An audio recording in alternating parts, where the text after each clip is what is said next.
है कि oil and gas जो सेक्टर है, जिस तरह पहले मैंने रिफाइनरी में भी शायद थोड़ा बहुत टच अपॉन इस पे किया था कि ऑयल एंड गैस सेक्टर के जो प्रोडक्ट्स हैं उनकी प्राइसिंग रेगुलेटेड है, यानी गवर्नमेंट उनकी प्राइसेस सेट करती है।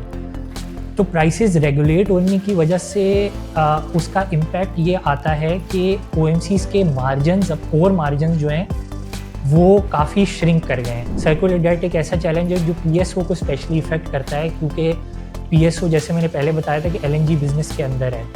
तो एलएनजी के अलावा फिर ये है कि इम्पोर्ट का कंपोनेंट बढ़ता जा रहा है। तो इम्पोर्ट के कंपोनेंट के ऊपर जो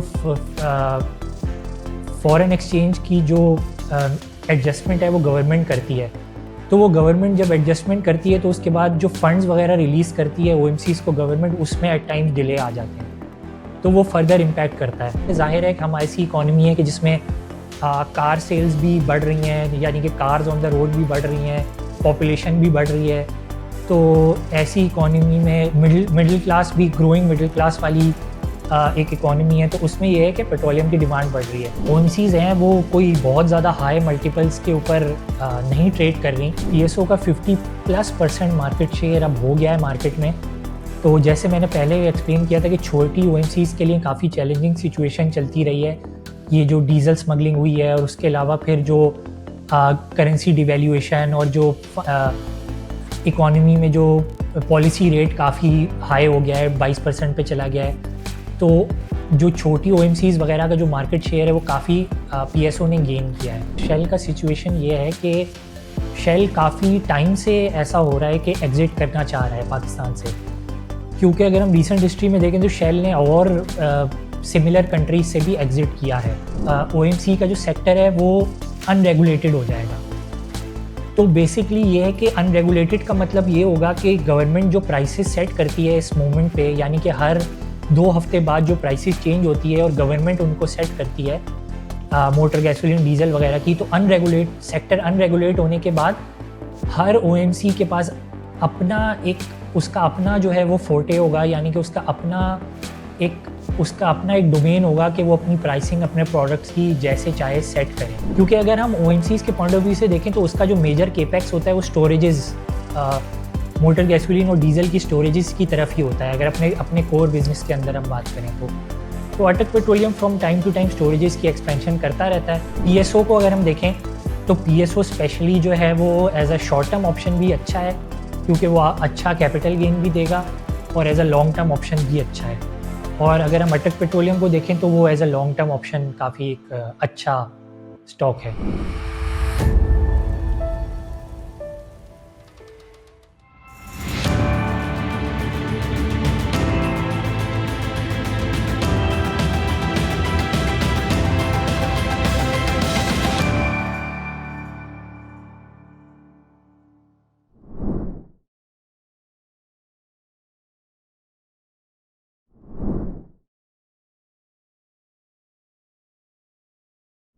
अस्सलाम वालेकुम नशीद भाई, क्या हाल है?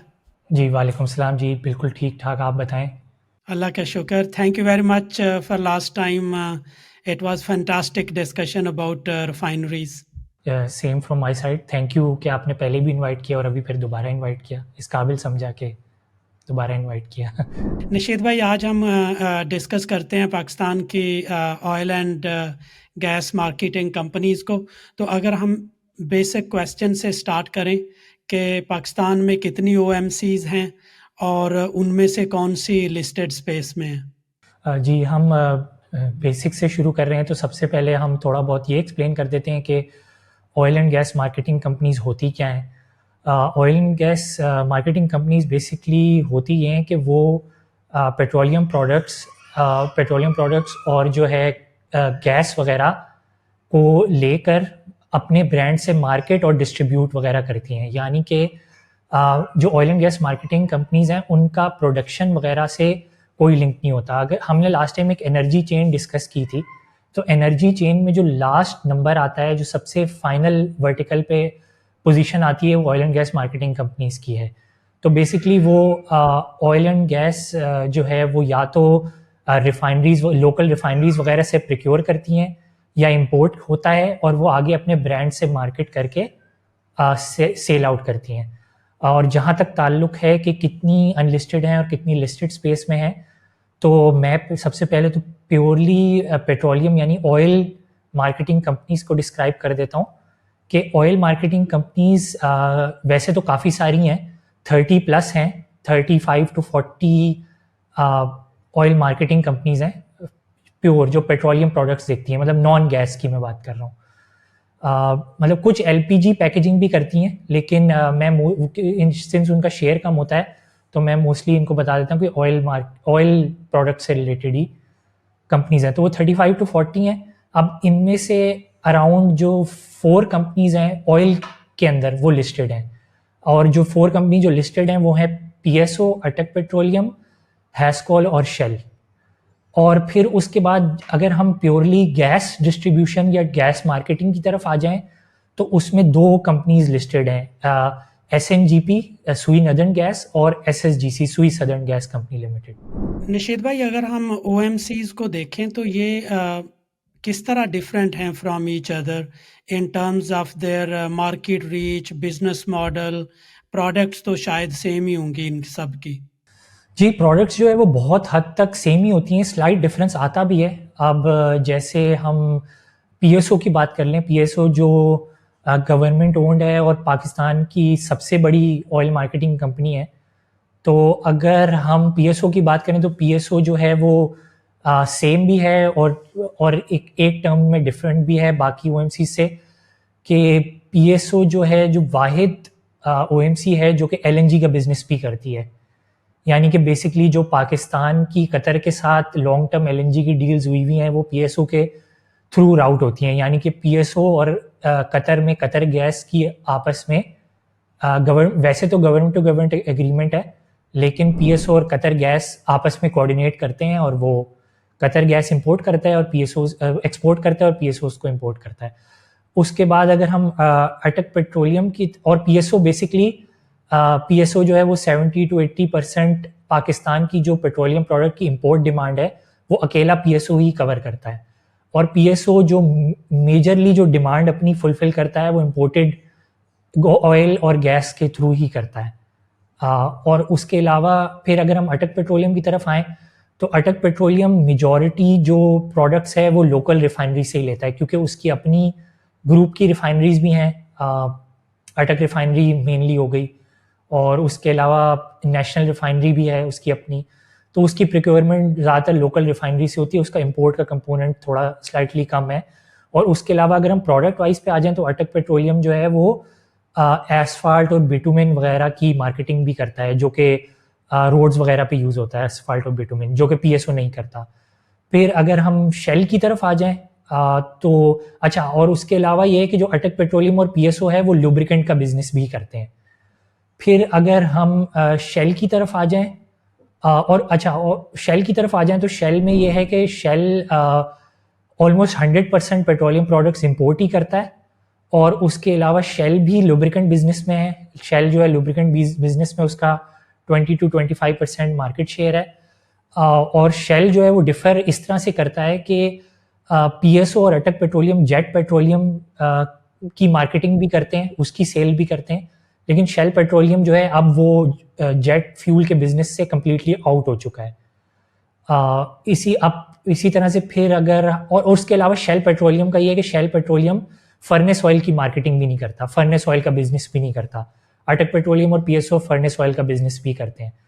और फिर हम अगर हैस्कॉल की तरफ आ जाएं तो हैस्कॉल भी मोस्टली सिर्फ अब एचएसडी डीजल और मोगैस मोटर गैसोलीन पेट्रोल का बिजनेस ही करता है। तो इस तरह से ये डिफरेंट है और सेम भी है कुछ एस्पेक्ट्स में। अगर हम ओएमसी सेक्टर को देखें तो इनमें मुख्तलिफ शायद जो कंपनीज़ हैं उनके मुख्तलिफ चैलेंजेस होंगे, कुछ के शायद सर्कुलर डेट के हों, और लेकिन कुछ के जो ग्रोथ वगैरह के भी होंगे, जिस तरह की हमारी इकॉनमी परफॉर्म कर रही है कुछ सालों से। तो अगर आप समराइज़ करें कि ओवरऑल इस सेक्टर के चैलेंजेस कौन से हैं और उनमें किस कंपनी के कौन से चैलेंजेस डिफरेंट हैं फ्रॉम अदर कंपनीज। मैं सबसे पहले तो एक्सप्लेन कर देता हूँ दो बड़े चैलेंजेस के बारे में, 2 से 3 दो सबसे मेजर दो ही हैं, दो बड़े चैलेंजेस के बारे में मैं एक्सप्लेन कर देता हूँ जिससे पूरा ओएमसी सेक्टर ही मोर और लेस जो है इम्पैक्ट होता है। उसमें सबसे पहली बात तो ये है कि ऑयल एंड गैस जो सेक्टर है, जिस तरह पहले मैंने रिफाइनरी में भी शायद थोड़ा बहुत टच अपॉन इस पे किया था कि ऑयल एंड गैस सेक्टर के जो प्रोडक्ट्स हैं उनकी प्राइसिंग रेगुलेटेड है, यानी गवर्नमेंट उनकी प्राइसेस सेट करती है। तो प्राइसेस रेगुलेट होने की वजह से उसका इम्पैक्ट ये आता है कि ओएमसीज के मार्जिन्स, अब कोर मार्जिन्स जो हैं वो काफ़ी श्रिंक कर गए हैं। तो उसकी वजह से फिर बहुत सारी जो स्मॉल ओएमसीज हैं उनके लिए स्पेशली काफ़ी चैलेंजिंग हो गया। इवन बड़ी ओएमसीज, पीएसओ जैसी ओएमसीज के लिए भी काफ़ी चैलेंजिंग हो गया है वो वाला एस्पेक्ट कि पहले जो है फ्यूल की प्राइस होती थी 100 रुपीज़, 150 इस तरह से हमने इकोनॉमी में देखा। तो उसके ऊपर ओएमसी मार्जिन्स जो भी होते थे उससे उनके ग्रॉस मार्जिन जो है वो एट टाइम्स 4-5%, 6% तक भी रेंज कर जाते थे। लेकिन अब ये है कि गवर्नमेंट ने इवन दो मार्जिन्स बढ़ाए हैं, मतलब एक हिस्टोरिकल ट्रेंड जो रहता था उससे भी ज़्यादा बढ़ाए हैं, लेकिन तब भी काफ़ी चैलेंजिंग हो गया है ओएमसीज के लिए। और प्लस ये है कि ओएमसीज को प्रोडक्ट्स की जो अपनी वर्किंग कैपिटल फाइनेंसिंग होती है उसके लिए काफ़ी हैवी अमाउंट चाहिए होती है, तो इस वजह से उनके लिए वो काफ़ी चैलेंजिंग हो गया है। उसके अलावा फिर अगर हम देखें तो सर्कुलर डेट एक बहुत बड़ा चैलेंज है। सर्कुलर डेट एक ऐसा चैलेंज है जो पीएसओ को स्पेशली इफेक्ट करता है, क्योंकि पीएसओ जैसे मैंने पहले बताया था कि एलएनजी बिजनेस के अंदर है। तो एलएनजी बिजनेस में ये होता है कि हम एलएनजी इंपोर्ट करते हैं कतर से, और बेसिकली होता ये है कि कतर को तो हमने पेमेंट करनी होती है, एक 10 to 15 डेज़ का पीरियड होता है जिसके अंदर हमने कतर की जो कंपनी है गवर्नमेंट की उसको पेमेंट करनी होती है। लेकिन आगे से पीएसओ को जो पेमेंट होती है वो आने में डिलेज हो जाते हैं। स्पेशली जो पीएसओ का जो सबसे बड़ा क्लाइंट है एसएनजीपी, उधर से पेमेंट आने में डिले होता है। तो ये एक चैलेंज है। उसके अलावा फिर ये है कि इम्पोर्ट का कंपोनेंट बढ़ता जा रहा है, तो इम्पोर्ट के कंपोनेंट के ऊपर जो फॉरेन एक्सचेंज की जो एडजस्टमेंट है वो गवर्नमेंट करती है। तो वो गवर्नमेंट जब एडजस्टमेंट करती है तो उसके बाद जो फंड्स वगैरह रिलीज करती है ओएमसीज को गवर्नमेंट, उसमें एट टाइम्स डिले आ जाते हैं, तो वो फर्दर इम्पैक्ट करता है ओएमसीज को। तो ये कुछ बड़े चैलेंजेस हैं। अगर हम ओवरऑल देखें आजकल तो कुछ जो ओएमसीज की सेल है वो बढ़ रही है। आपको कौन से इसमें फैक्टर कंट्रीब्यूट करते नज़र आते हैं इस पॉजिटिव ट्रेंड में, और आपके ख्याल में क्या ये पॉजिटिव ट्रेंड कंटिन्यू करेगा आने वाले दिनों में? जी, ओएमसीज का जिस तरह से आप बात कर रहे हैं तो वो ट्रेंड बिल्कुल ठीक है। तो वो ट्रेंड बेसिकली इसी तरह से है कि पिछले 10 to 15 ईयर्स में ओएमसीज की सेल्स ओवरऑल इंक्रीज हुई हैं। अच्छा, इसमें स्लाइड जो है प्रोडक्ट वाइज वेरिएशन आ जाती है। वो इस तरह से कि एक टाइम था जब फर्नेस ऑयल एक प्रेफर्ड फ्यूल था पावर जनरेशन के लिए। ये टाइम मैं आपको बता रहा हूँ 2017-18 का। तो उस टाइम पे even 9.5 million turns per annum के हिसाब से भी फर्नेस ऑयल की डिमांड चली गई थी।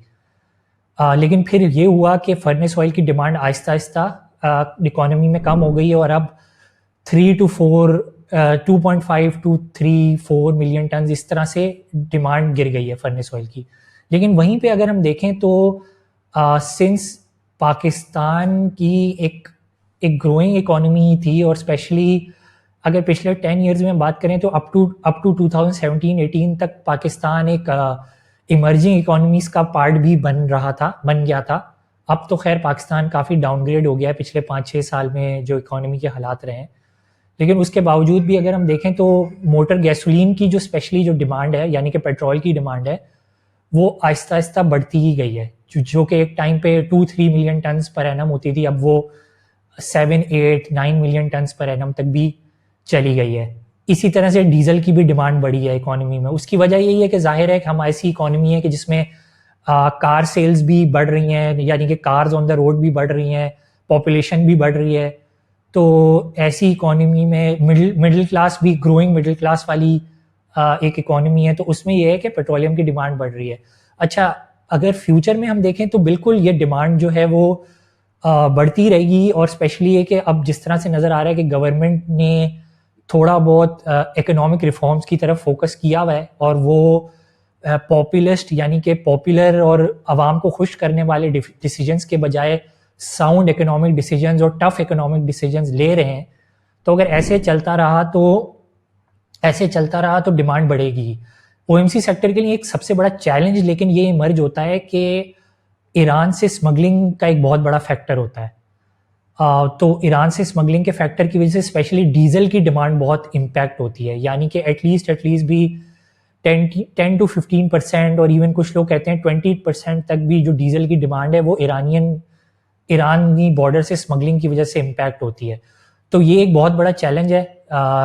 इसको ओवरकम करने के लिए या तो गवर्नमेंट फिर वो बॉर्डर्स पे कंट्रोल बेहतर करे अगर फ्यूचर में, या फिर ये है कि जो ट्रेड वगैरह है ईरान के साथ वो बाकायदा एक प्रॉपर चैनल्स के थ्रू ट्रेड स्टार्ट हो, ताकि जो ईरान से भी इंपोर्ट होता है डीजल या बाकी पेट्रोल वगैरह उस पर भी ड्यूटीज़ और टैक्सेस हों। क्योंकि सिंस अभी हमें जिस तरह पता है कि 60 रुपीज़ का टैक्स है पेट्रोल के ऊपर और डीजल के ऊपर भी, तो जो इंपोर्ट होता है फ्यूल उसके ऊपर ये टैक्स नहीं होता या ड्यूटीज़ नहीं होती, तो उसकी वजह से वो फ्यूल सस्ता मिलता है, तो लोग वो स्मगल करते हैं, अपनी गाड़ियों में भी डलवाते हैं। तो ये एक चैलेंज है जिसको गवर्नमेंट को थोड़ा बहुत देखना और ओवरकम करना पड़ेगा। निशीत भाई, आपने थोड़ा सा इसको टच अपॉन भी किया था, ये जो पेट्रोलियम की प्राइसेस गवर्नमेंट तय करती है, तो इन प्राइसेस को निकालने के लिए कौन से कंपोनेंट्स हैं जो गवर्नमेंट देखती है, कौन से फैक्टर कंसीडर करती है, और ये ओएमसीज की प्रॉफिटेबिलिटी पे किस तरह इम्पैक्ट करती है, और पाकिस्तान की इकोनॉमी पे भी किस तरह ये प्राइसेस इम्पैक्ट करती हैं अगर ये बाई वीकली चेंज होती रहें तो? जी, प्राइसेस जो है वो बेसिकली हमारी इकोनॉमी में फोर्टनाइटली, यानी कि अगर मैं इसको जो है उर्दू में एक्सप्लेन करूं तो हर 2 हफ्ते बाद प्राइसेस चेंज होती हैं। और प्राइसेस जो चेंज होती हैं वो होती हैं मोटर गैसोलीन, डीजल और केरोसिन ऑयल वगैरह की। ये 3-4 प्रोडक्ट हैं जिनकी प्राइसेस गवर्नमेंट सेट करती है। गवर्नमेंट का इदारा ओगरा है, oil and gas regulatory authority, जो कि रिफाइनरीज और ओएमसीज को रेगुलेट करता है, वो ये सेट करता है प्राइसेस हर 14 दिन बाद। अच्छा, इसमें जो फैक्टर्स आ जाते हैं, इसमें फैक्टर्स ये आ जाते हैं कि इंटरनेशनल जो प्रोडक्ट्स की प्राइसेस होती हैं उसका एक बेंचमार्क है, यानी कि अरब गल्फ की जो मीन प्राइसेस हैं उसका मैकेनिज्म जो है वो उसकी जो पिछले 15 दिन की जो एवरेज है प्रोडक्ट वाइज वो यूज़ होती है प्राइसिंग कैलकुलेशन में। उस प्राइस से जो है वो डॉलर्स पर बैरल में एक FOB यानी कि फ्रेट ऑन बोर्ड प्राइस आ जाती है। यानी कि लेट सपोज PSO इंपोर्ट कराता है, तो अगर वो चीज़ पोर्ट पे आ जाए कोई भी प्रोडक्ट, तो उसकी जो प्राइस डिटरमिन होती है वो पिछले 15 दिन की अरब गल्फ की जो मीन प्राइसेस हैं उसका एक बेंचमार्क है, उससे उसकी एक एवरेज लेके उसकी x refinery FOB price decide होती है। फिर उसके ऊपर जो है वो PSO का एक इंपोर्ट प्रीमियम ऐड होता है, यानी कि PSO जो मरीन की कॉस्ट दे रहा है, यानी कि जो शिप्स के थ्रू फ्यूल आ रहा है उसकी जो कॉस्ट है वो दे रहा है, उसके ऊपर जो इंश्योरेंस वगैरह PSO पे कर रहा है, तो उससे जो है वो प्रीमियम डिसाइड होता है। फिर उसके बाद जो है वो कस्टम ड्यूटीज़ वगैरह आ जाती हैं, फिर टर्मिनल्स वगैरह की कॉस्ट वगैरह आ जाती हैं। फिर उसके बाद अगर हम देखें तो जो IFEM एक आ जाता है, inland freight margin equalization margin. वो इनलैंड फ्रेट इक्वलाइजेशन मार्जिन ये होता है कि पूरे पाकिस्तान में प्राइस जो है वो मोर और लेस सेम हो, क्योंकि जाहिर है मेजॉरिटी पेट्रोलियम प्रोडक्ट जो है वो इंपोर्ट होके कराची की पोर्ट्स पे आते हैं। तो बेसिकली फिर ये होगा कि कराची अगर नॉर्मल मैकेनिज्म चले, यानी कि ये IFEM का जो कंपोनेंट है ये फ्यूल की प्राइस में एडजस्ट ना हो, तो फिर कराची में फ्यूल की प्राइसेस कम होंगी और नॉर्थ साइड पे अगर हम चले जाएंगे तो ज़्यादा होंगी। तो उसको एडजस्ट करने के लिए 3 से 4 रुपए ऐड होते हैं फ्यूल की पर लीटर प्राइस में। तो उससे जो है कराची के पंप्स के ऊपर और नॉर्थ के, यानी कि अगर हम KP के पेशावर, गिलगित बाल्टिस्तान वहाँ चले जाएं तो माइनर साइड डिफरेंस होता है, यानी कि 50 पैसे पर लीटर, एक रुपये पर लीटर, लेकिन मोर और लेस सेम प्राइसेस होती हैं उस IFEM की वजह से। उसके बाद जो है फिर OMC और डीलर मार्जिन वगैरह आ जाता है, यानी कि OMC मार्जिन वो होता है कि जो OMC कंपनीज होती हैं उनको जो प्रॉफिट मिलता है वो आ जाता है, जो कि इस टाइम पे 7.8 रुपीज़ पर लीटर है। फिर उसके बाद डीलर का मार्जिन आ जाता है। डीलर वो होता है जिसका पंप होता है। तो बेसिकली हमारे जो OMCs का मैकेनिज्म इस तरह काम करता है कि मेजॉरिटी जो पंप्स हैं उनके ओनर्स जो है वो सेपरेट होते हैं OMCs से, यानी कि OMCs ने अपनी फ्रेंचाइजिंग यानी कि डीलरशिप कुछ डीलर्स को दी हुई होती है, जो कि उस डीलरशिप को यूज़ करके PSO का ब्रांड नेम यूज़ करके या अटक पेट्रोलियम या जो भी OMC है उसका ब्रांड नेम यूज़ करके पंप खोल लेती हैं। डीलर मार्जिन आ जाता है, फिर उसके बाद पेट्रोलियम लेवी आ जाती है, यानी कि गवर्नमेंट का टैक्स आ जाता है जो कि इस टाइम 60 रुपये पर लीटर है। उसके बाद फिर जो फाइनल कंपोनेंट आ जाता है वो सेल्स टैक्स का आ जाता है। तो अभी फ़िलहाल सेल्स टैक्स नहीं है पेट्रोलियम प्रोडक्ट्स के ऊपर, यानी कि एटलीस्ट मोटर गैसोलीन और डीजल के ऊपर तो नहीं है, लेकिन ये सारे कंपोनेंट्स मिलके एक फाइनल प्रोडक्ट की प्राइस बनती है। निशीत भाई, किसी ज़माने में हम सुनते थे ट्रक वालों ने हड़ताल कर दी, कभी पाइपलाइन का भी हम सुनते थे कि गवर्नमेंट या कुछ बचाना चाह रहे हैं पाइपलाइन, फिर ग्लोबल सप्लाई चेन्स के भी इशू हम सुनते रहे हैं कोविड के बाद बहुत ज़्यादा, और फिर ये जो करेंसी के इश्यूज हैं। तो हमारी OMCs सप्लाई चेन से किस तरह निमट रही हैं या किस तरह मैनेज करते हैं अपने स्टॉक लेवल, सप्लाई के इशू? अच्छा जी, अगर हम सप्लाई के ऊपर आए, सप्लाई चेन के ऊपर आए, तो अगर हम देखें कि बेसिकली हमारा जो नेटवर्क है, नेटवर्क इस तरह से है कि जो है ना, सर्टेन जो है वो LNG के टर्मिनल्स हैं। बेसिकली 2 मेजर LNG के टर्मिनल्स हैं जो कि पाकिस्तानी पोर्ट्स के ऊपर हैं, कराची की पोर्ट्स पे, पोर्ट कासिम वगैरह पे सिचुएटेड है। एक एंग्रो का LNG टर्मिनल है और एक फोर्टको का LNG टर्मिनल है।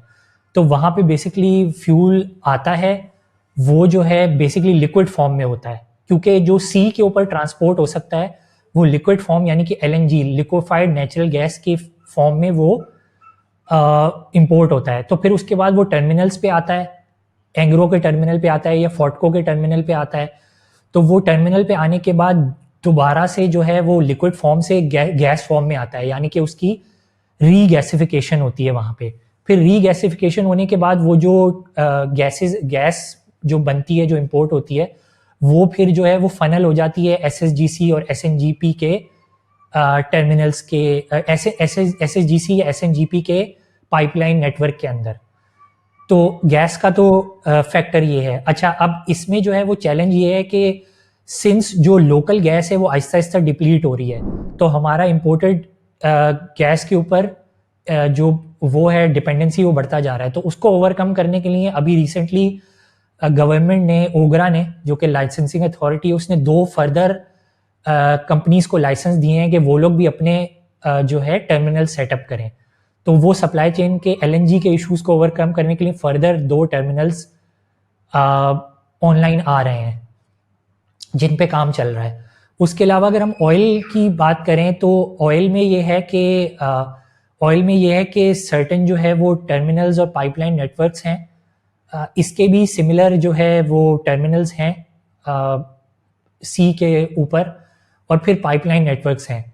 अगर हम पाइपलाइन नेटवर्क्स में देखें तो 3 मेजर पाइपलाइंस हैं जो कि साउथ को यानी कराची को कनेक्ट करती हैं पंजाब के साथ।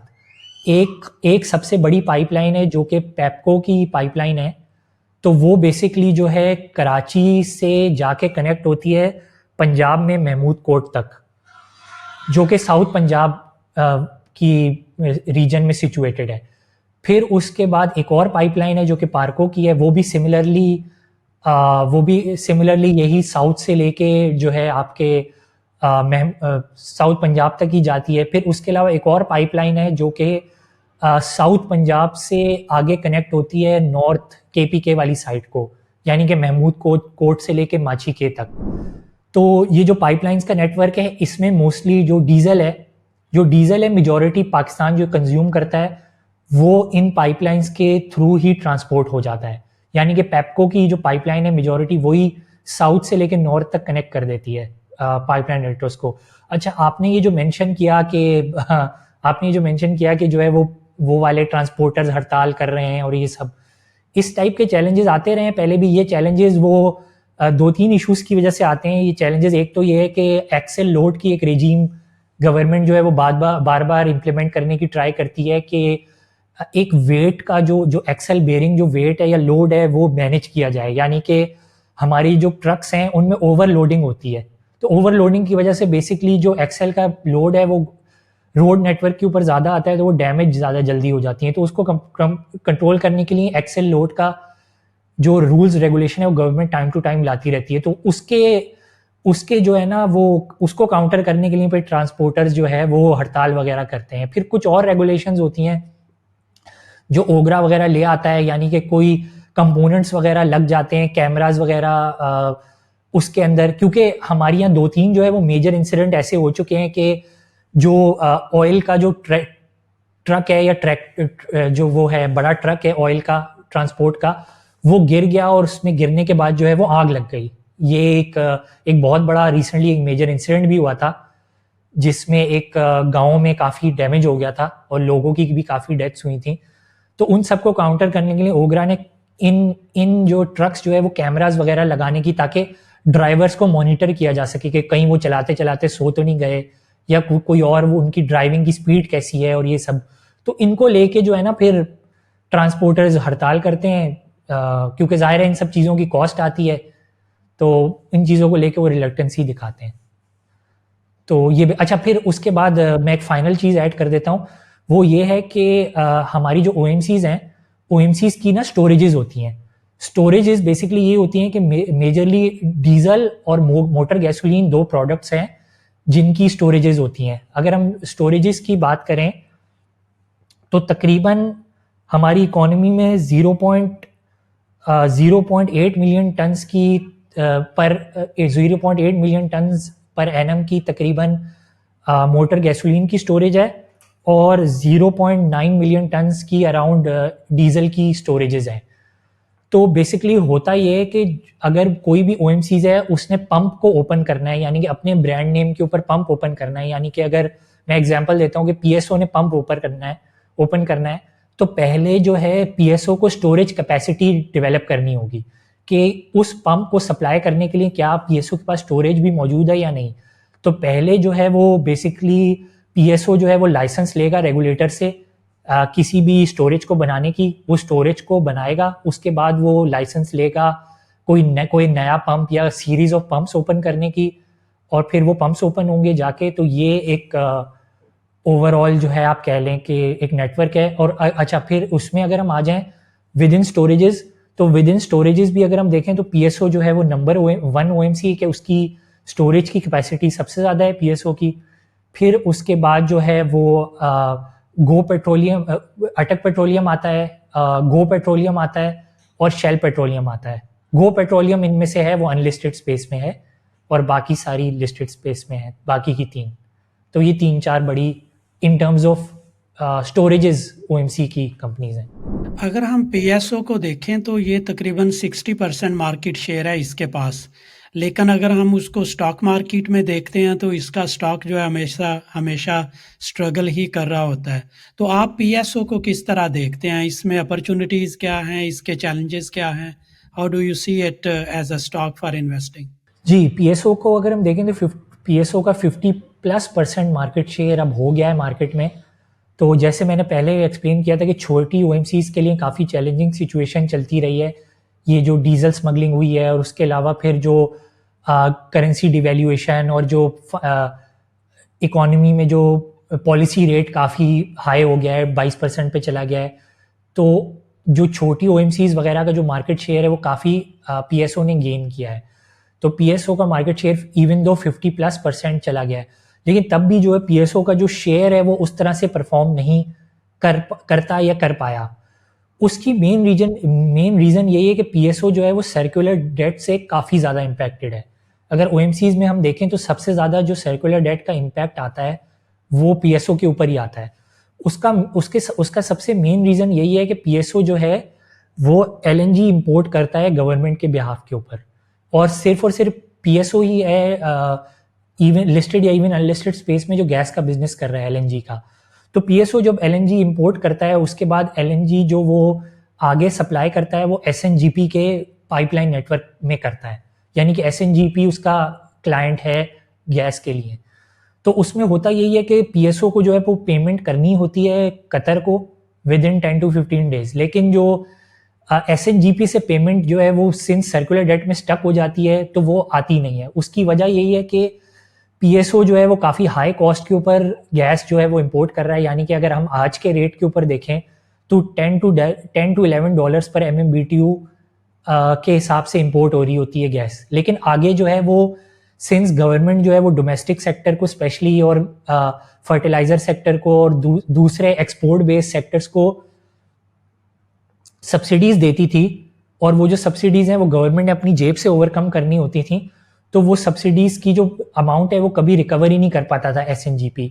तो सिंस SNGP रिकवर नहीं कर पाता था डोमेस्टिक कंज्यूमर से, फर्टिलाइज़र प्लांट से, और उसके अलावा जो है आपकी एक्सपोर्ट सेक्टर यानी कि टेक्सटाइल वगैरह सेक्टर से नॉर्थ पंजाब साइड के, तो वो फिर आगे पेमेंट PSO को भी नहीं कर पाता था। अगर हम PSO को देखें तो PSO के 500 बिलियन प्लस रुपीस के ट्रेड रिसीवेबल्स हैं ओवरऑल।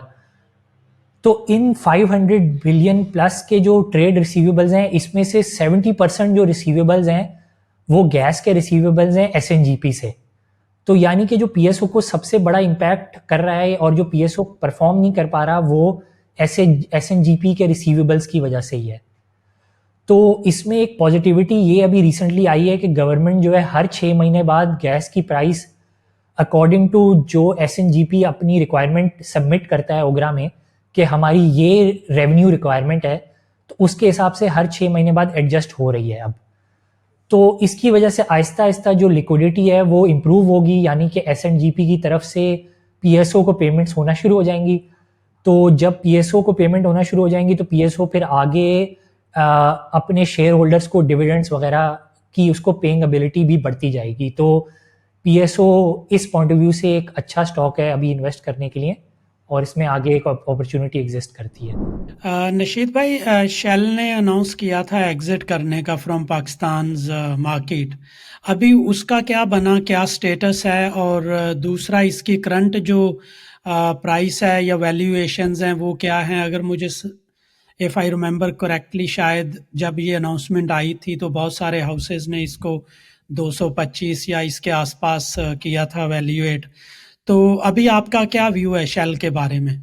जी, अगर हम शेल को एनालाइज करें तो शेल का सिचुएशन ये है कि शेल काफ़ी टाइम से ऐसा हो रहा है कि एग्जिट करना चाह रहा है पाकिस्तान से, क्योंकि अगर हम रीसेंट हिस्ट्री में देखें तो शेल ने और सिमिलर कंट्रीज से भी एग्जिट किया है। तो ये उसकी एक ग्लोबल स्ट्रेटजी है जो वो एग्जिट कर रहा है। तो बेसिकली शेल जो है काफ़ी टाइम से एग्जिट करना चाह रहा है पाकिस्तान से, लेकिन ये है कि कोई डील बन नहीं पाई अभी तक। तो उसमें यह कि रिसेंटली भी अभी न्यूज़ आई थी, तो as far as I am aware, तो जो पब्लिक इंफॉर्मेशन आपके पास मोर लेस अवेलेबल है, मेरे पास भी वही अवेलेबल है कि कुछ आई थी, कुछ अनाउंसमेंट्स वगैरह हुई थी, उनके ऊपर फर्दर वर्किंग नहीं हो पाई। फिर अगर हम शेल की, जहाँ तक कि हम वैल्यूएशन की बात करें, तो बेसिकली शेल की सिंस वैल्यूएशन अब शेल जो है वो बेसिकली लिक्विडेशन या बाय आउट की तरफ ही जा रहा है, यानी कि उसको कोई एक्वायर ही करेगा। तो बेसिकली शेल को अगर कोई कंपनी एक्वायर करेगी तो मोर और लेस जो है, since Shell as a brand जो है वो एग्जिट करना चाह रहा है पाकिस्तान से, तो जो भी शेल को एक्वायर करेगी उसका ब्रांड नेम चेंज ही हो जाएगा। यानी कि लेट सपोज पाकिस्तान की कोई भी अगर OMC इसको एक्वायर करती है शेल को, तो वो फिर शेल का जो भी नेटवर्क है वो उसके ब्रांड नेम के अंदर आ जाएगा। तो उस OMC के ब्रांड नेम के अंदर आने की वजह से ये होगा कि शेल का ब्रांड नेम तो बेसिकली ट्रांसफ़र नहीं होगा। तो अगर हम शेल को देखें तो बेसिकली शेल के जो भी एसेट्स हैं वो ही कंपनी एक्वायर करेगी, और उन एसेट्स के बेस पे ही शेल की वैल्यूएशन होगी। अगर हम शेल के फिर एसेट्स की डिस्कशन की तरफ आ जाएं, तो जैसे मैंने एक्सप्लेन किया था कि शेल जो है वो बेसिकली टॉप 2-3 PSO के बाद अगर हम देखें तो शेल जो है वो टॉप 3rd नंबर पे अराउंड जो है वो इन टर्म्स ऑफ स्टोरेजेस एक OMC आती है। तो शेल को अगर हम देखें उसकी 0.75 million 0.08 million turns per annum के हिसाब से मोटर गैसोलीन की स्टोरेज है, और 0.072 मिलियन टन्स की डीजल की स्टोरेज है। तो basically 4th around 4th number पे इसकी स्टोरेजेस का वो आता है। तो जो भी कंपनी एक्वायर करेगी वो शेल की जो स्टोरेज नेटवर्क है उसको एक्वायर करेगी, तो इसकी वैल्यू होगी। फिर उसके बाद अगर हम आते हैं तो बेसिकली शेल की जो है वो इन्वेस्टमेंट है, शेल ने 26% जो है वो स्टेक लिया हुआ है, शेल ने 26% स्टेक लिया हुआ है पेप्को की पाइपलाइन में। तो जो पेप्को की पाइपलाइन है वो जैसे मैंने पहले भी एक्सप्लेन किया था, वो साउथ यानी कि पोर्ट कासिम साउथ से स्टार्ट होती है कराची से, और वो महमूद कोट तक जाती है। जो जो जो डीजल ट्रांसपोर्ट की एक पाइपलाइन है, 8 मिलियन टन्स पर एनम की अराउंड इसकी डीजल ट्रांसपोर्ट की कैपेसिटी है। तो ये इसका जो 26% स्टेक है ये भी एज एन एसेट में उसको मिलेगा कंपनी को। तो उसके अलावा ये है कि ज़ाहिर है शेल के डिस्ट्रीब्यूशन नेटवर्क के और उसके भी सर्टन वो होंगे, क्या बोलते हैं, उसके उसके पार्टनरशिप्स और उसके एक रिलेशनशिप्स वगैरह। तो आई थिंक आपने बिल्कुल एक सही टच अपॉन किया कि 200 प्लस के अराउंड, 210 टू 220 के अराउंड ही रुपीज़ पर शेयर के अराउंड ही शेल की वैल्यूएशन होगी बेस्ड ऑन जो भी एसेट्स हैं इस टाइम पे शेल के, पेप्को की पाइपलाइन, स्टोरेजेस वगैरह, इन सबको मिला के। निशीत भाई, आने वाले दिनों में कौन से ऐसे फैक्टर हैं जो कि ओएमसीज की प्रॉफिटेबिलिटी वगैरह को इम्पैक्ट कर सकते हैं, जिसमें गवर्नमेंट की रेगुलेशंस हो सकती हैं, कोई पॉलिसी चेंजेस आ सकती हैं, या क्रूड ऑयल की प्राइसेस वगैरह चेंज होने से क्या इम्पैक्ट आएगा? So how do you see the profitability of OMCs going forward? जी, अगर हम गोइंग फॉरवर्ड बात करें तो अभी ट्रेंड तो हमें यही समझ आ रहा है कि आहिस्ता आहिस्ता जो गवर्नमेंट है वो अपने आप को इकॉनमी के अंदर इकॉनमी के अंदर अपना रोल जो है वो आहिस्ता आहिस्ता रिड्यूस कर रही है। यानी कि अब जो है वो प्राइवेटाइजेशन वगैरह की बातें भी हो रही हैं, और जितनी भी अभी रिसेंटली हमारे जो फाइनेंस मिनिस्टर हैं इस टाइम पे, उन्होंने स्टेटमेंट दिया था कि जो भी लॉस मेकिंग गवर्नमेंट एंटिटीज़ हैं उनको प्राइवेटाइजेशन करने के बारे में हम सोच रहे हैं, जिसमें पाकिस्तान इंटरनेशनल एयरलाइंस यानी कि पीआईए वो टॉप ऑफ द लिस्ट है। तो अगर हम इस पॉइंट ऑफ व्यू से देखें तो it could be that very soon जो है ओएमसी का जो सेक्टर है वो अनरेगुलेटेड हो जाएगा।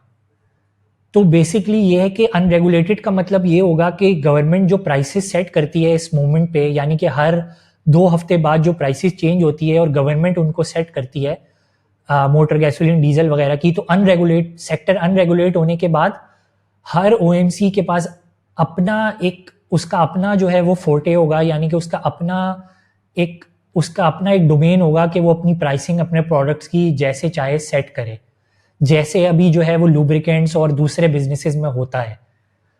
तो एलएनजी के केस में शायद ऐसा नहीं होगा क्योंकि वो एक लॉन्ग टर्म डील्स हैं, लेकिन बाकी जो प्रोडक्ट्स हैं उनमें अनरेगुलेट होने की वजह से हो जाएगा। तो जब अनरेगुलेट होगा तो आई एम वेरी श्योर कि यही होगा कि जो ओएमसीज हैं वो अपना मार्जिन अपनी मर्जी से इंक्रीज कर पाएंगी।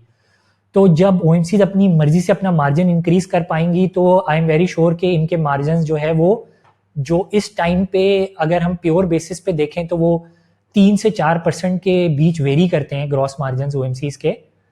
अगर हम प्योरली ओएमसी मार्जिन परस्पेक्टिव से देखें तो वो जो है वो बढ़ के 4, 5, 6% पे जा सकते हैं प्रॉफिटेबिलिटी के टर्म्स में मैं देखूं तो ये है। और आई थिंक आप अगर आपका जो क्वेश्चन का लास्ट पार्ट था वो अगर आप रिपीट कर दें, वो मुझसे थोड़ा सा स्लिप हो गया है। लास्ट पार्ट था कि कोई गवर्नमेंट की जो रेगुलेशंस हैं वो आ सकती हैं, कैन वी एक्सपेक्ट समथिंग? जी, गवर्नमेंट की रेगुलेशन तो मैंने आपको बता दी कि अनरेगुलेट अगर हो जाए सेक्टर तो वो पॉजिटिव होगा ओएमसीज के लिए काफ़ी। उसके अलावा ये कि गवर्नमेंट अगर ईरानियन बॉर्डर पे, जैसे मैंने पहले भी बोला, अगर स्मगलिंग को कंट्रोल कर ले तो वो ओएमसीज के लिए काफ़ी वो होगा पॉजिटिव, क्योंकि उससे ओएमसीज के जो वॉल्यूम्स हैं वो बढ़ जाएंगे। यानी कि जो डीजल है जो एक इलीगल तरीके से इंपोर्ट हो रहा है वो जो है वो पीएसओ या एपीएल या जो भी ओएमसीज हैं वो अपने नाम से मार्केट कर पाएंगी, तो उनका वॉल्यूम बढ़ सकता है। तो ये है। निशीत भाई, ये एक हम सुनते रहते हैं ऑयल इंपोर्ट होता है, स्मगल होता है बल्कि, और टायर्स भी इसी तरह, हमारी जो टायर की कंपनीज हैं वो भी इसी चैलेंजेस से गो थ्रू कर रही हैं स्मगलिंग वाले से। तो ये समझ नहीं आती कि भाई बाड़ भी लगाई हुई है इस साइड में और फिर भी ये स्मगलिंग हो रही है, तो मुझे तो नहीं लगता ये ख़त्म होगी, क्योंकि ख़त्म करनी हो तो हो सकती है, इसका मतलब है ख़त्म करने वाले इसको ख़त्म ही नहीं करना चाहते। जी देखें, बस यही है कि ऑब्वियसली फिर यही है कि जब बॉर्डर के ऊपर पर्सनल भी मौजूद है और बॉर्डर के ऊपर जो है वो पर्सनल भी मौजूद है, उसके अलावा फिर बॉर्डर के ऊपर डिफरेंट जो है वो डिफेंस का इक्विपमेंट भी मौजूद है, वेपन्स वगैरह भी मौजूद हैं। उसके अलावा फिर जो है वो बाढ़ भी लगी हुई है, और फिर अब अफ़गानिस्तान बॉर्डर के ऊपर अगर हम देखें तो वो उसकी वायरिंग और फेंसिंग भी काफ़ी हद तक कंप्लीट हो गई है या चल रही है ऑलमोस्ट। तो अगर उसके बाद भी बावजूद भी स्मगलिंग हो रही है तो ऑब्वियसली जो लोग हैं जिन्होंने रोकना है स्मगलिंग को, वो भी इसमें इन्वॉल्व हैं और वो भी इससे प्रॉफिटेबिलिटी कमा रहे हैं, यानी कि वो भी इससे पैसा कमा रहे हैं। क्योंकि ज़ाहिर है एक प्रोडक्ट है, वो अगर बगैर ड्यूटी के आ रहा है तो बीच में जो स्प्रेड है उसका कुछ पोर्शन तो जो लोग खड़े हुए हैं जो कि जिनका काम है उस सबको रोकना, वो अपनी जेब में भी तो कुछ ना कुछ डाल ही रहे हैं, या उनकी जेब में भी कुछ ना कुछ जा ही रहा है। तो जाहिर है कि एक कमाई का जरिया जब बना हुआ है एक इलीगल बॉर्डर पेट्रोल एजेंसीज का, तो उसको रोकना तो जाहिर है बहुत डिफिकल्ट है, और एक 100% एलिमिनेट तो कभी भी शायद नहीं होगा। तो डेफिनेटली एक रिस्क तो वो होता है, रहता है। यानी कि इवन अगर गवर्नमेंट सख्ती भी कर दे और प्रॉपर कोशिश भी करना शुरू कर दे, तो जो आपका ऑन ग्राउंड ह्यूमन रिसोर्स है उसका चेक एंड बैलेंस आप 100% ऑफ द टाइम तो नहीं रख सकते, कि अगर वो भी बेईमान है और वो जो है वो अपनी वॉच के अंडर भी, even though rules regulations exist करते हैं, वो चीज़ को जाने दे रहा है आगे पैसे लेके, तो एक 100% एलिमिनेशन तो नहीं हो सकती, लेकिन ये है कि कुछ परसेंटेज तक तो कंट्रोल हो सकती हैं चीज़ें। नशीद भाई, ग्लोबली हम देखते हैं कि रिन्यूएबल एनर्जी की तरफ शिफ्ट आ रहा है, तो हमारी OMCs जो हैं वो इससे किस तरह निपट रही हैं? आया कि वो तैयार हैं, नहीं तैयार? How do you see them adapting to this change? जी, अगर हम OMCs की बात करें तो डेफिनेटली एक ग्लोबली एक ट्रेंड चल रहा है इलेक्ट्रिक व्हीकल्स का, और इन सब चीज़ों का एक क्लाइमेट चेंज के पॉइंट ऑफ व्यू से एक बज़वर्ड बना हुआ है कि इलेक्ट्रिक व्हीकल्स जो उनका कार्बन फुटप्रिंट कम होता है और वो व्हीकल्स जो है उसमें होती हैं। तो इसको थोड़ा बहुत ओवरकम करने के लिए OMCs जो है वो यही कर रही हैं कि वो लोग भी अपनी इलेक्ट्रिक चार्जिंग स्टेशंस वगैरह या इलेक्ट्रिक चार्जिंग पंप्स वगैरह डिफरेंट जगहों पे ओपन कर रही हैं। तो इसमें फिर अगर इकोनॉमी इस तरफ जाती है तो आई थिंक यही होगा कि जितनी भी OMCs हैं उनको अपने electric charging stations eventually open करने पड़ेंगे। अभी भी कुछ OMCs हैं PSO वगैरह के, शेल के, अटक पेट्रोलियम वगैरह के, मतलब इन कंपनीज के कुछ चंद स्टेशंस हैं कुछ जगहों पे। लेकिन अगर हम रैपिडली शिफ्ट करेंगे तो ज़ाहिर है OMCs के लिए चैलेंज होगा, लेकिन आई डोंट थिंक सो कि हमारी जैसी इकोनॉमी में रैपिडली एक शिफ्ट आएगा, क्योंकि अभी तो हमारे इवन पावर सेक्टर के भी काफ़ी चैलेंजेस हैं। तो जाहिर है कि हमें पे एक certain level of power generation capacity भी लेके आनी पड़ेगी, और फिर उस पावर जनरेशन कैपेसिटी के उसके सर्टन इश्यूज भी एलिमिनेट करने पड़ेंगे, जो कि पावर सेक्टर सर्कुलर डेट के इश्यूज हैं, कैपेसिटी पेमेंट्स के इश्यूज हैं।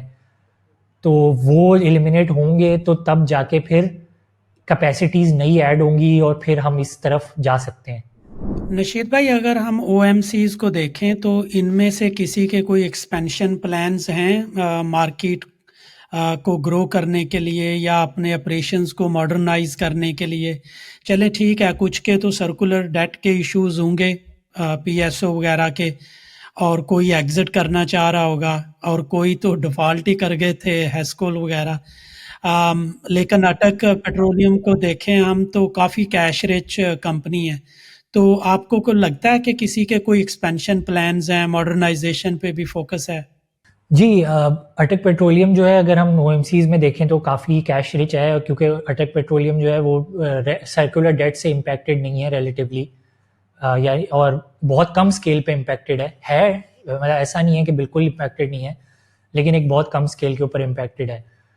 तो Attock petroleum from time to time जो है अपनी स्टोरेजेस, क्योंकि अगर हम ओ के पॉइंट ऑफ व्यू से देखें तो उसका जो मेजर केपेक्स होता है वो स्टोरेजेस, मोटर गैसोलीन और डीजल की स्टोरेजेस की तरफ ही होता है, अगर अपने अपने कोर बिजनेस के अंदर हम बात करें तो Attock petroleum from time to time storages की एक्सपेंशन करता रहता है। तो उसने अभी रिसेंटली भी स्टोरेजेस अपनी जो है वो बढ़ाई थी, और उसके बाद ये है कि गोइंग फॉरवर्ड भी अपनी वो from time to time every 2-3 years 4 years अपनी स्टोरेजेस बढ़ाता रहता है। तो जाहिर है वो अपनी स्टोरेज बढ़ाएगा तो उसकी पंप्स भी वो ज़्यादा से ज़्यादा ओपन कर सकता है। तो ये है कि अटक petroleum definitely market share gain करेगा। तो ये है कि इस पॉइंट ऑफ व्यू से अटक पेट्रोलियम एक स्टेबल एक अच्छा इन्वेस्टमेंट एवेन्यू होता है, स्पेशली एक अगर कोई कंज्यूमर है जिसको डिविडेंड यील्ड चाहिए और स्टेबिलिटी चाहिए, तो उस पॉइंट ऑफ व्यू से एक अच्छा एक ऑप्शन होता है अटक पेट्रोलियम। उसके अलावा अगर हम देखें तो सिंस अभी गवर्नमेंट जो है वो बहुत ज़्यादा फोकस कर रही है एक इकोनॉमी की डिजिटाइजेशन की तरफ भी, तो अभी रिसेंटली एक न्यूज़ ये आई थी कि पीएसओ की एक सब्सिडरी है चेरिस्मा के नाम से। वो चेरिस्मा के नाम से एक सब्सिडरी है जिसने स्टेट बैंक से ईएमआई लाइसेंस यानी कि electronic money institution licence acquire कर लिया है। तो बेसिकली उस लाइसेंस एक्वायर करने का की वजह से वो पीएसओ जो है, जो पीएसओ की पंप्स के ऊपर जो कार्ड की ट्रांजैक्शंस होती हैं, वो पीएसओ अपनी कार्ड की ट्रांजैक्शंस खुद प्रोसेस कर सकता है। तो उसमें बेसिकली इशू ये आता था कि पीएसओ की अराउंड 90 बिलियन रुपीस की जो ट्रांजैक्शंस हैं वो कार्ड्स के थ्रू हो रही थी उसके डिफरेंट पंप्स पे। तो उस 90 बिलियन के ऊपर जो डिफरेंट पॉस मर्चेंट्स को जो पेमेंट जाती हैं वो 1.5% के अराउंड पर ट्रांजैक्शन जो है वो चली जाती है उस पेमेंट। तो उसमें पीएसओ को लॉस ये होता है कि सिंस पीएसओ का जो मार्जिन है वो ऑलरेडी 3% तक अब गिर गया है, ग्रॉस मार्जिन जो है, तो उसमें अगर 1.5% मर्चेंट को चला जाता है तो पीएसओ जैसी ओएमसी को काफ़ी उसका नुकसान होता है। तो वो ये है कि वो पीएसओ ने अपना लाइसेंस एक्वायर कर लिया है, तो वो ट्रांजैक्शन जब खुद करेगा तो एक काफ़ी हद तक उसको सेविंग होगी। तो ये एक रिसेंट डेवलपमेंट है, ये चंद डेवलपमेंट्स हैं। मेरा व्यू था कि शायद अटक ग्रुप जो है ये शेल को एक्वायर कर ले, बट ऐसा कोई नज़र तो नहीं आया। इसके बारे में चीज़ें जो हैं वो मैंने भी आपकी तरह ही बिल्कुल सुनी हैं ये बातें, क्योंकि अटक पेट्रोलियम एक ऐसी कंपनी है जिसके पास कैश कैपेसिटी तो एग्जिस्ट करती है कि वो ऐसा स्टेप ले सके, लेकिन इससे रिलेटेड कुछ ऑफिशियल या पब्लिक न्यूज़ नहीं आई। ज़ाहिर है रूमर्स ही हैं, रूमर्स ही चल रहे हैं, इस पे कुछ सॉलिड न्यूज़ फ़िलहाल एज सच नहीं है।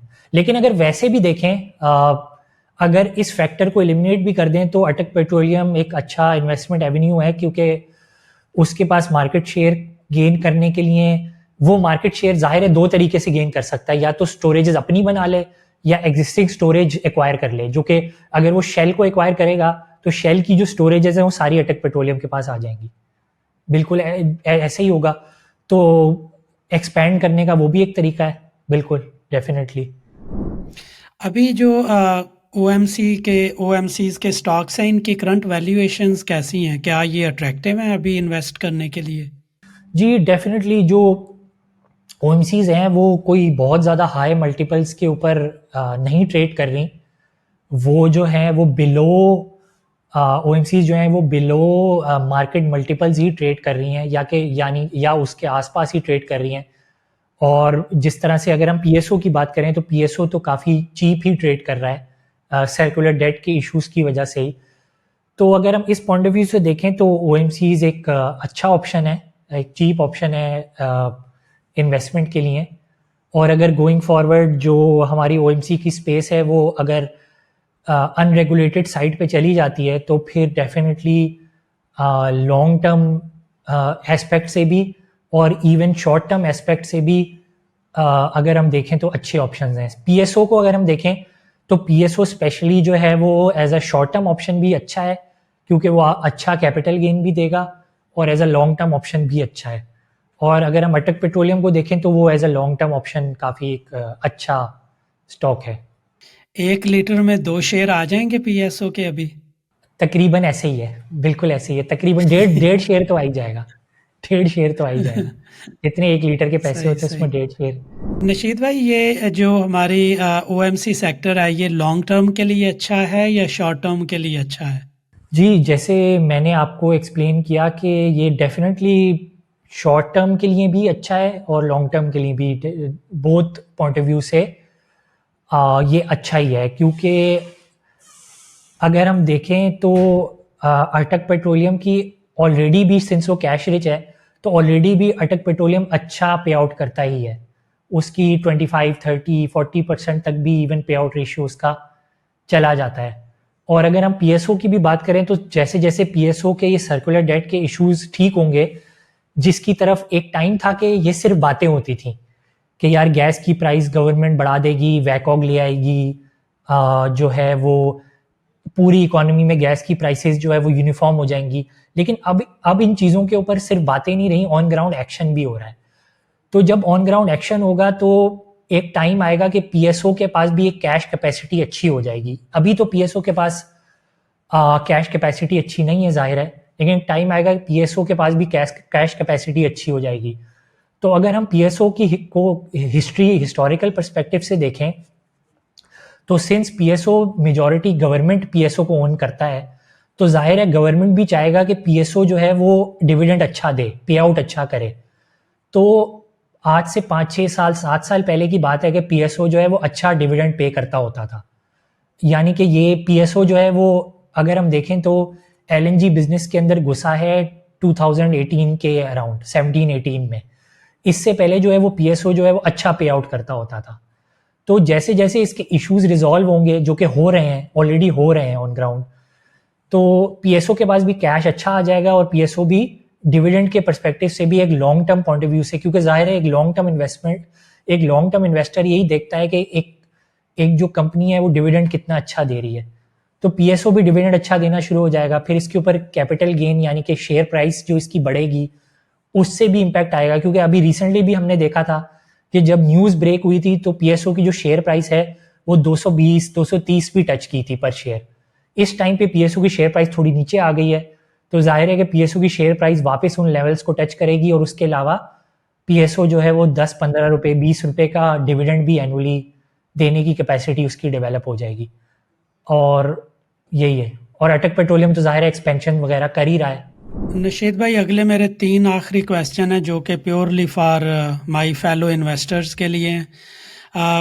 कोई ऐसे red flags and green flags बताएंगे जो इन्वेस्टर्स देख के एंट्री ले लें और उन रेड फ्लैग्स को देख के एग्जिट ले लें इस सेक्टर से? जी, अच्छा, अगर हम जो है वो रेड फ्लैग्स और ग्रीन फ्लैग्स की बात करें तो सबसे बड़ी चीज़ ये है कि अगर पॉलिसी रेट हाई होता है इकोनॉमी में तो पॉलिसी रेट हाई होने की वजह से इशू ये होता है कि ओएमसीज की जो वर्किंग कैपिटल की रिक्वायरमेंट्स है, यानी कि उनकी जो प्रोडक्ट्स को परचेज करने की या इंपोर्ट करने की जो उनकी रिक्वायरमेंट्स है वो बढ़ जाती हैं। तो अगर इकोनॉमी में जो पॉलिसी रेट है वो अगर इन्वेस्टर्स को बढ़ता हुआ नज़र आ रहा है तो फिर जो है वो एक रेड फ्लैग है और ओएमसी से को बेच देना चाहिए, उससे एग्जिट कर देना चाहिए। फिर अगर हम बात करें कि अगर हम बात करें कि जिस तरह से अगर ये रेड फ्लैग है तो ये ग्रीन फ्लैग भी हो सकता है।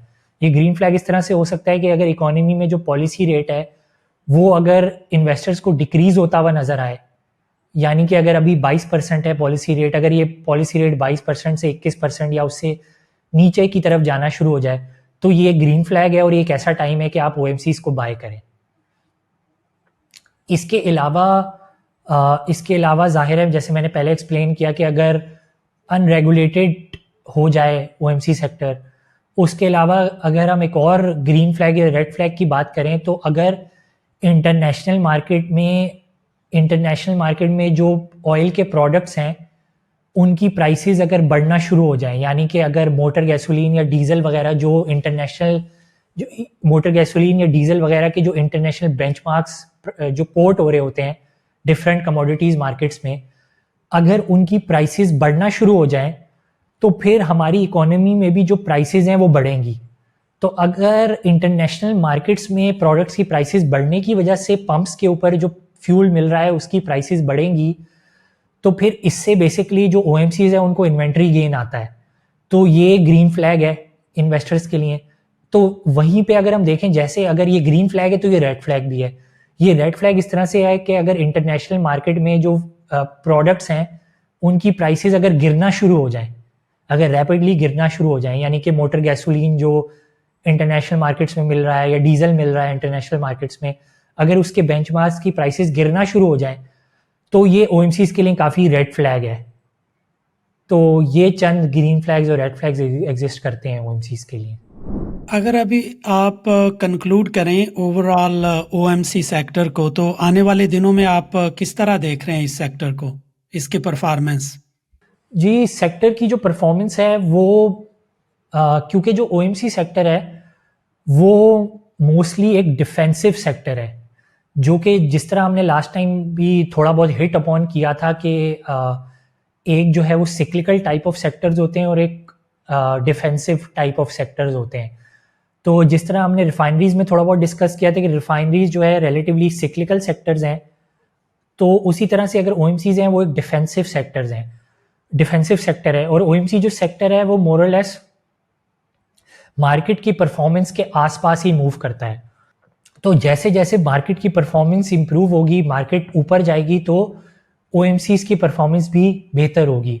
और इसमें स्पेशली जैसे अटक पेट्रोलियम है, अटक पेट्रोलियम के केस में 100% ऑलमोस्ट ये बात ट्रू है कि अगर मार्केट परफॉर्म करेगी तो अटक पेट्रोलियम उस मार्केट के आसपास ही चलेगा।